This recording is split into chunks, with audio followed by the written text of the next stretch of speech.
السلام علیکم ناظرین، آج ہم بات کریں گے کہ پاکستان کی فائنینشیل سچویشن جو ہے وہ اتنی اچھی نہیں ہے،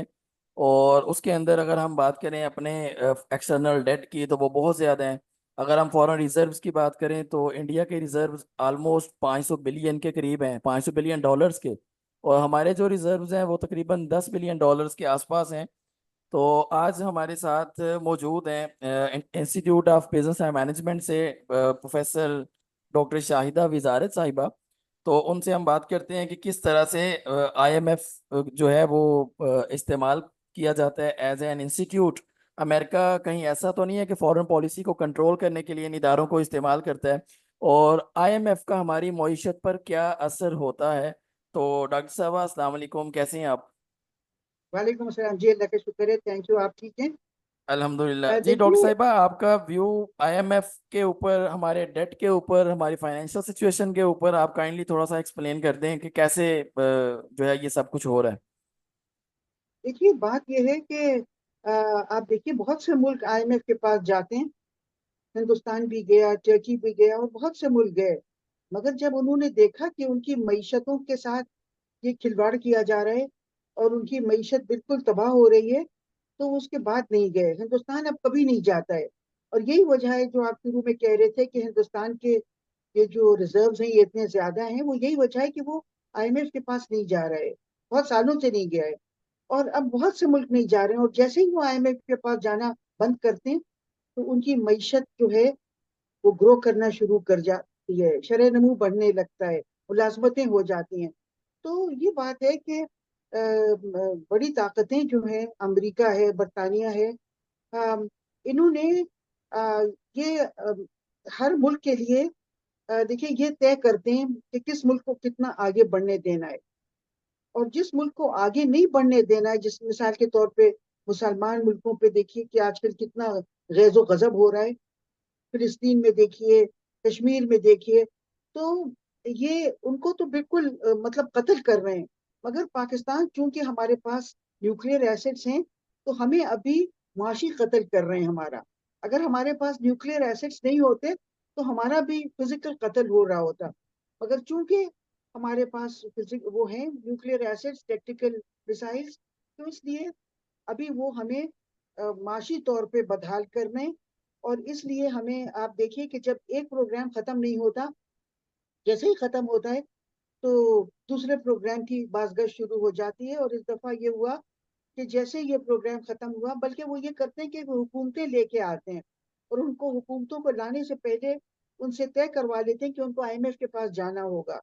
کیونکہ آئی ایم ایف ایک بہت ہی مؤثر طریقہ ہے پاکستان کی یا کسی بھی ملک کی معیشت کو تباہ کرنے کا۔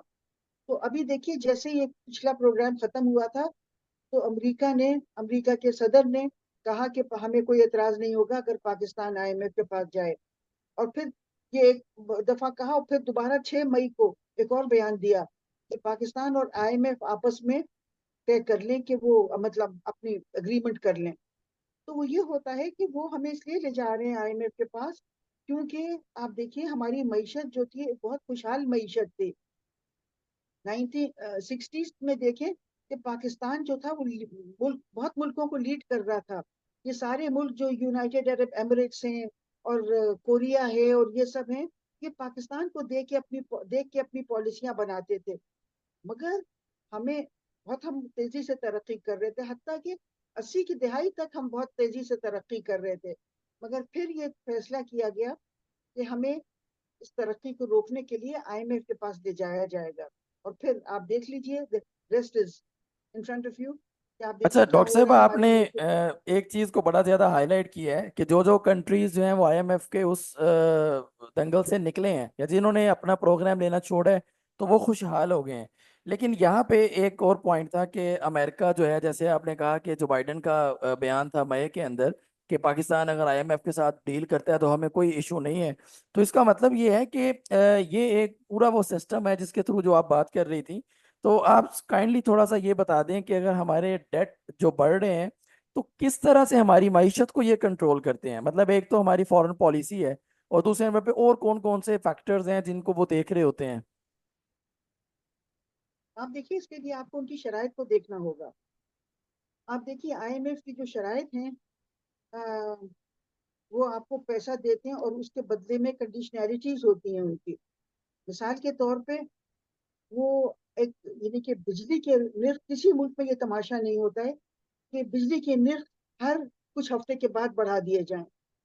اور آپ دیکھیے کہ یہ اس کے باوجود ہے کہ پاکستان جو ہے, پاکستان کے لوگ جس کو کہتے ہیں نا we are paying through our nose, یہ جو انٹرنیشنل پاور پروڈیوسرس ہیں ان کے ساتھ بھی ہمارا جو معاہدہ ہوا تھا 90 کی دہائی میں 1994 میں,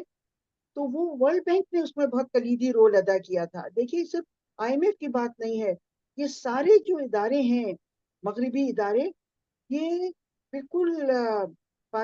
ترقی پذیر ملکوں کو نوآبادیاتی دور میں لے جانے کی وہ کر رہے ہیں. آپ دیکھیے کہ جو آئی پی پیز کا جو معاہدہ تھا, پہلے اس پہ بات کر لیں پھر آئی ایم ایف کی کنڈیشنلٹیز پہ بات کریں گے. 90 کی دہائی میں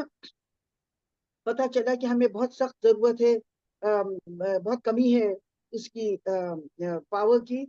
تو پیپلز پارٹی کی گورنمنٹ تھی اس وقت اقتدار میں, اور ورلڈ بینک نے ایک بہت کلیدی رول ادا کیا. بہت بڑے پیمانے پہ کانفرنسز ہوتی تھیں اور بڑا ایکسائٹمنٹ ہوتا تھا, جیسے بہت جلدی بہت کچھ ہونے والا ہے, پاور کا ریولوشن آ جائے گا. اور اس وقت میں بہت سی اس وقت کی کانفرنسز میں گئی, اور اس میں ورلڈ بینک ہوتا تھا, ان کے امریکہ سے آئے ہوئے جو تھے وہ لوگ ہوتے تھے, اسلام آباد کے لوگ ہوتے تھے, اور پاکستان کی حکومت کے لوگ ہوتے تھے. اور انہوں نے دو باتیں حکومت سے منوائی. ایک تو انہوں نے کہا کہ آپ یہ آئی پی پی جو ہیں ان کو 17% ریٹ آف ریٹرن دیں, اور پھر انہوں نے کہا کہ جو یہ بجلی بنائیں گے یہ ساری بجلی حکومت پاکستان خریدنے کی پابند ہوگی. تو میں نے اس پہ کہا, ایک بہت سی کانفرنس میں میں جاتی تھی, اور میں نے مجھے بہت یہ اس بات کی اطمینان ہے کہ میں نے جب سے اس کی مخالفت شروع کی, میں نے اس میں کانفرنس میں کہا, نیپا میں ہوئی تھی اس وقت, اس کو نیپا کہتے تھے مینجمنٹ انسٹیٹیوٹ کو. تو میں نے کہا کہ دیکھیے ورلڈ بینک سے میں نے کہا کہ آپ تو آزاد معیشت میں یقین رکھتے ہیں, فری مارکیٹ میں, تو آپ کیوں کہہ رہے ہیں کہ آئی پی پیز کو 17% ریٹ آف ریٹرن دیا جائے. میں نے کہا اور ان کی ساری بجلی حکومت پاکستان خریدے. میں نے کہا دیکھیے آزاد معیشت میں تو یہ ہوتا ہے کہ ڈیمانڈ اینڈ سپلائی جو ہے وہ تعین کرتی ہیں کہ ٹیرف کیا ہوگا. میں نے کہا یہ مارکیٹ پہ چھوڑ دیں اگر آپ یقین کرتے ہیں مارکیٹ پہ. اگر میں نے کہا کہ آپ پہلے سے طے کر رہے ہیں اور حکومت کو بھی پابند بنا رہے ہیں, تو میں نے کہا کہ اس سے معلوم ہوتا ہے کہ ورلڈ بینک جو ہے وہ فری مارکیٹ میں یقین نہیں رکھتا ہے. وہ صرف یہ چاہتا ہے کہ یہ جو آئی پی پیز ہیں جو اس وقت بہت سے مغربی ملکوں کے بھی آ رہے تھے, میں نے کہا کہ ورلڈ بینک آئی پی پیز اور مغربی ملکوں کی جو یہ کمپنیز ہیں ان کو میکسیمم منافع دلوانا چاہتا ہے, اور اگر فری مارکیٹ سے میکسیمم منافع ملے تو وہ دلوا دے گا, اگر فری مارکیٹ سے نہیں, مارکیٹ میں انٹرونشن سے ہو تو مارکیٹ انٹرونشن میں کر لیں گے. مگر آپ